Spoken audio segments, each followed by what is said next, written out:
everybody, it's me, Spring, the fiber enthusiast, and I have my special guest, like I said. It's my mom.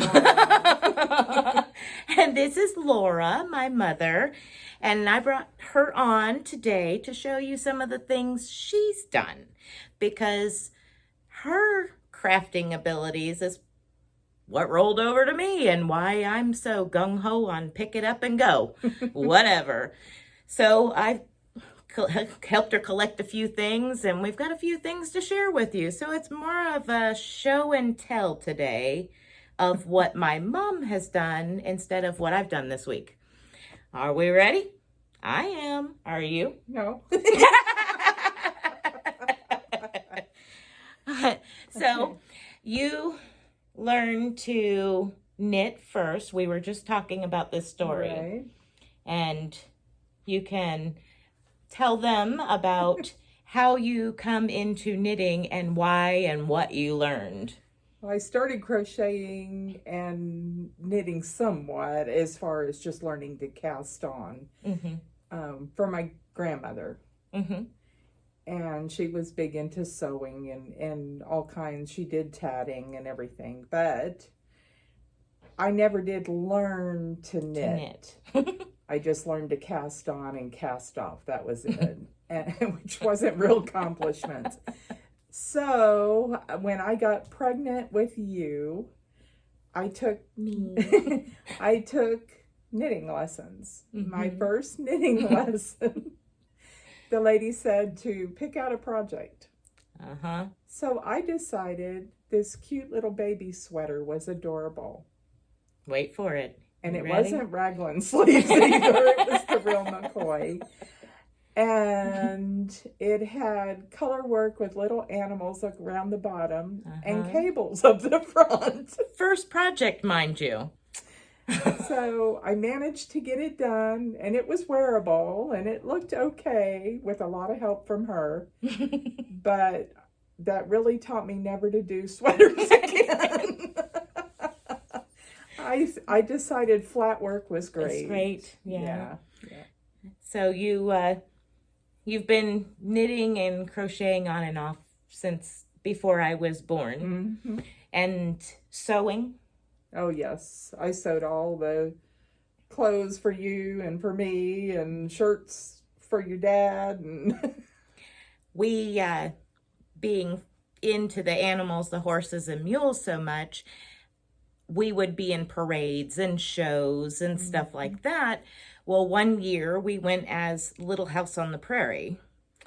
Basically, Mom made my sister, myself, and her all gingham dresses. Mine was yellow, my sister's was green, and Mom's was red, which I have.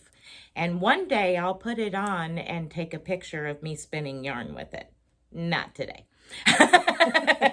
But I do have my mom's still.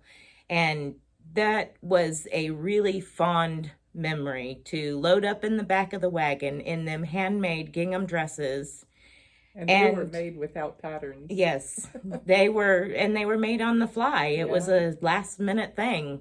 And we loaded up the wagon and the mules, and to the parade we went, and everybody, all the kids, Little House on the Prairie. It was neat, it was fun, and it was something that we enjoyed. Yep. But you did a lot of sewing. Yes, I enjoyed sewing, and I did a lot of hand sewing as well as machine sewing. Yeah, you had a Singer sewing machine when I was growing up that was fidgety, and a lot of times you would sew by hand on the sewing machine using the wheel. Yeah, especially on heavy material. Because it was kind of finicky. Yeah. I got a better one now. Yeah, I got a good one too. So I'll show the pillow first. You want to tell us about the pillow?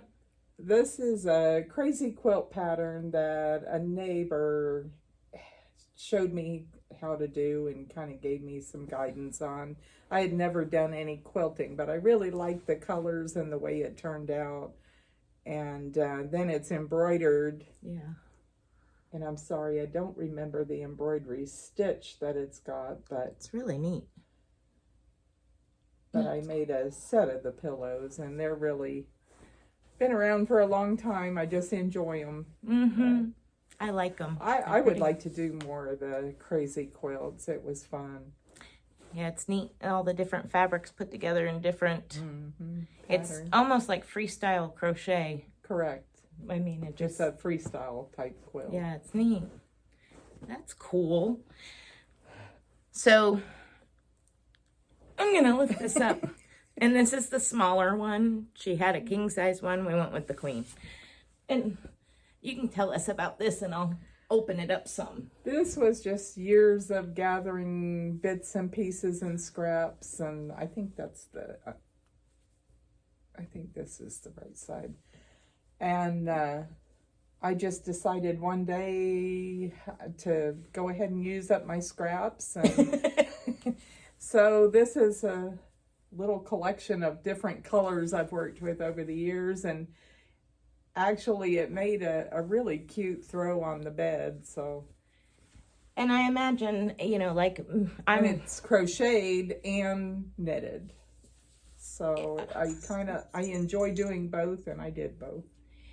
I imagine with like my mitered square scrappy blanket that I'm working on, each square, and Katrina and I've talked about it, each square represents something that you've made. And it's like... because of the different materials. Yeah, and you knit or crochet that scrap square with the leftover yarn from a previous project, and it brings back new memories of, you know, that everything project. from baby blankets. But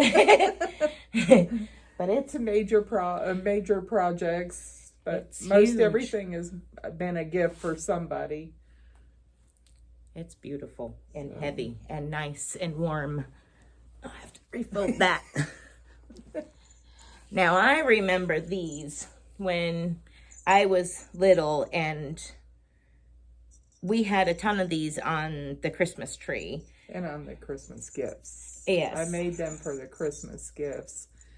They're little knitted Christmas spells.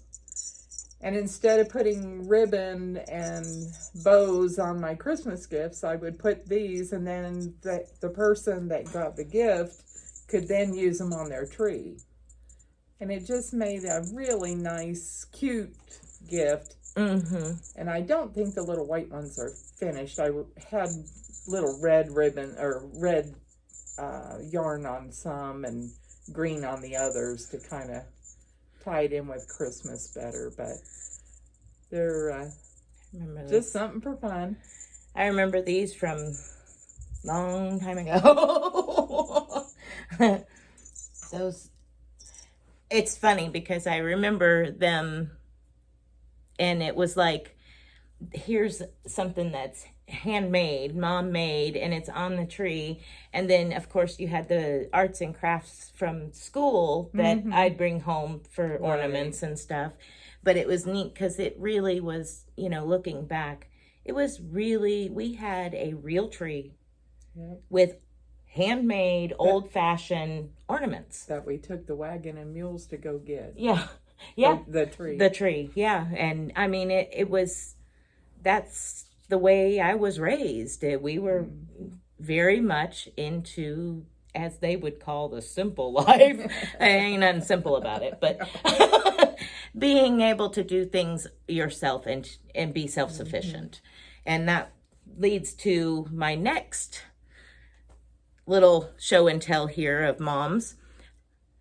I made soap for years, and mom started making soaps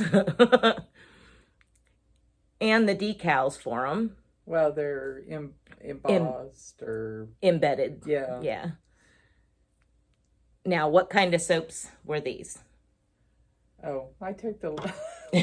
They're goat milk soaps. They're goat milk soaps. Yeah, goat milk soaps, and they have different scents like sandalwood or something like that. And then, before the soap... I had my own label. Yeah. And the blue mules on the soaps represent my product label. And we went to a lot of mule shows, and therefore people were interested in buying mule or horse related Items. products, but these were all natural items, all natural. That's a healing salve. And that's a muscle roll on. And joint. Okay. so I sold a lot of that stuff in the last probably 5 years or so, but more than that, about 8 years, but I haven't done anything since we moved here, and kind of health reasons got in the way. I smell it. Mm-hmm. And so, and along with the soaps, selling the soaps and things, I would sell jewelry. And I made the jewelry, and some of them are really unique because they're made with horseshoe nails. Let's see. Bring them in for a close-up here. Get them to quit wiggling. There we go. You can kind of see the horseshoe nail there with the beads. I'll take one off and show it.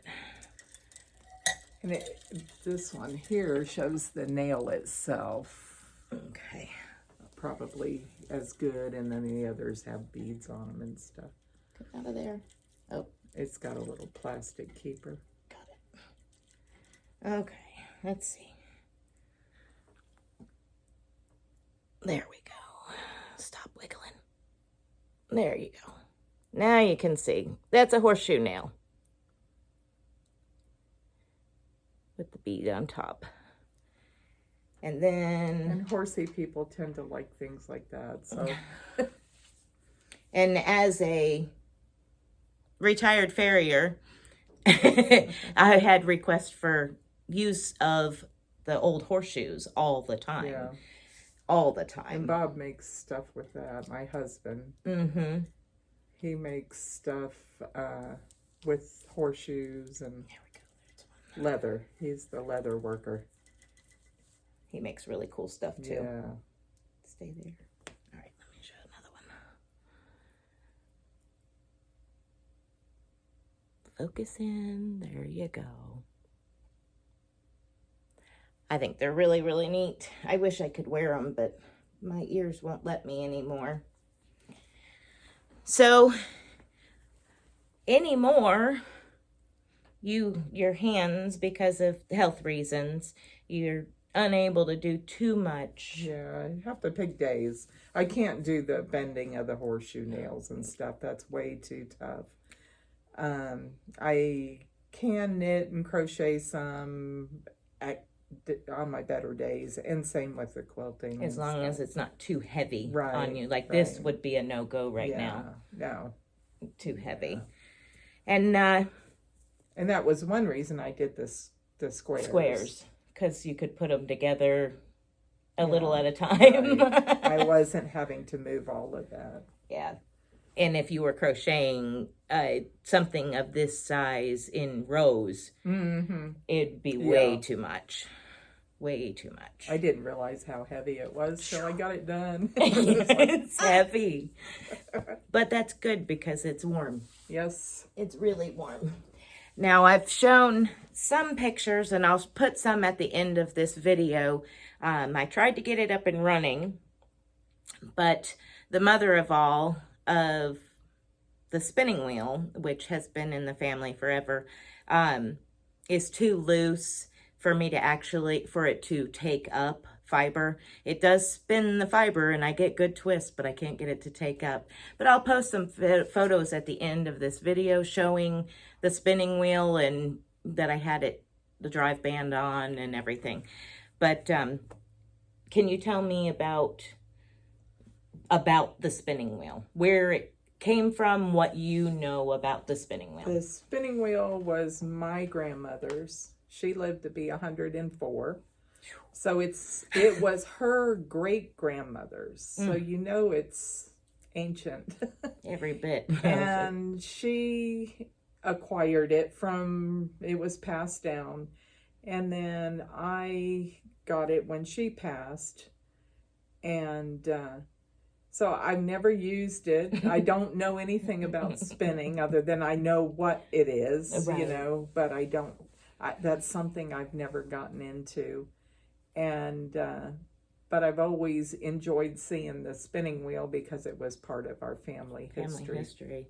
I know I've always been attracted to it. Mm-hmm. And I guess now it kind of makes sense with me enjoying spinning yarn so much that I'm like drawn to it. Mm-hmm. And it was always fascinating to me as a child to sit next to it and spin the wheel. She did. And so see I would how say quit. I'd see how fast I could spin the wheel. Like it's not a toy. And now when I spin yarn, I spin it probably as fast as I was spinning the wheel. It's like, and I have to remind myself to slow down and enjoy what I'm doing. And that's the key. I mean, that's what this is all about. Mm-hmm. It's a craft. It's something you enjoy. Don't make it a labor. Right. It should be a labor of love, not a labor of sweat. Yeah. No, I enjoy it. It's calming. Mm-hmm. And it's productive. It's kind of like, people probably laugh at me, but it's like mowing grass. Right. You can see your progress. Absolutely. You know? Absolutely. I love getting on the mower. It's mindless. Yeah, exactly. And you just, you just see every time you make a lap, it's like, wow, look what I did. But, when you're knitting and crocheting, like you can play the guitar by ear. Mm-hmm. That's something else. When you're knitting and crocheting, can you just do it on the fly and have an idea in your head and pretty much work it up? Sometimes I might have to go back and adjust my initial stitches in order to get the size I want. Mm-hmm. But overall, I have a good idea. Okay, I'm going to do this. And the quilts there I did, or Afghans, I did nothing but just start. Yeah. Yeah. That's always the fun part for me, is to just do it. Mm-hmm. Like that last shawl that I did. I was like, well, I like this pattern. I like this stitch. I like that pattern, and just pull pieces and then throw it together. Right. And that's what I like about the crazy quilt. Is that I like handwork. So that gave me the handwork to do. Mm-hmm. And yet I could use the machine and just put things together on the fly. Yeah. And not have to have a pattern, not have to have anything. And when you got the size or the shape you wanted, then you stop and finish it off. And I really enjoyed it. It was fun. It's neat and it's pretty. And it ended up being a lot prettier than I initially thought it might. I didn't know what it was going to look like. But I like the color combinations and being kind of rural. I like denim, so. It's almost geometrical. Mm-hmm. If you're looking at it, it's almost like a twister. Yeah. It's kind of interesting. And you can do different shapes and things too with it. That just happened to be the one that I worked on, and both pillows came out with about the same overall theme. But you can do them with ties, old ties. Yeah. And that's really cool. I bet. That'd be really neat. Yeah, and sentimental for somebody who wears ties. I don't know anybody that wears ties, but I have some that I could, I've thought about making a centerpiece with that they, looks like a flower. Right. I've thought about that, and then I was like, well, if I don't have enough, that means I have to add to it, which takes the sentimental away, because then it's not the same anymore. Right. You'd have to make a small centerpiece. Yeah. Use the Posters. opposite ends in there. Yeah. Cut the tie in half, and then kind of swap them around. Yeah. Until you run out and say, that's it. That's as much as I have. Well, thank you for doing this, Mom. And is there anything else that you want to add that No, I'm just proud of all the hard work you put into yours, and wish I was closer that we could do it together, but I do too, because I would teach you to spin yarn, and I think that you would probably enjoy it like on the electric spinning wheel, yeah, because it's not so it's physical. Yeah, it's very easy and not so hard on you. Yeah. I think you would enjoy that. And I could teach you to needle tat, which would help with the shuttle tatting. Yeah, the shuttle tatting was... That's my other YouTube friend, Katrina, that I was telling you about. She said, I can tat, but I make a lot of knots mostly. And I remember I make a mess. and getting the curves to go the right way and stuff. And I talked to her about needle tatting and how much easier it is. And when I was 8 years old, my grandmother was teaching me to shuttle tat, and I did it good then, but then I didn't do it for probably 40 some years, and then I couldn't remember beans. It's so neat to watch somebody shuttle tat, because it's just so elegant. Smooth. And that was part of using the shuttle, was showing the elegance. And I'm like, it's not easy. I'll take the needle and I'm done. You're bad. But it works. It's nice. All right. Well, I'm glad that you shared with me, and I can share with others, and how my crafting abilities stem from somebody who was big into crafting and still does crafts. And I do wish that I was closer so we could do more and enjoy more of this together. But I thank you, and I love you. I love you. All right, guys, I'll throw in some pictures after this video about the spinning wheel, and I'll take some close-ups so that way you get a good shot of some of the things that Mom's made. And thank you for watching. If you're a returning viewer, if this is your first time here, welcome, and please subscribe, like, comment, all that good YouTube stuff, and give us a shout out. We'll see you sometime next week. Bye.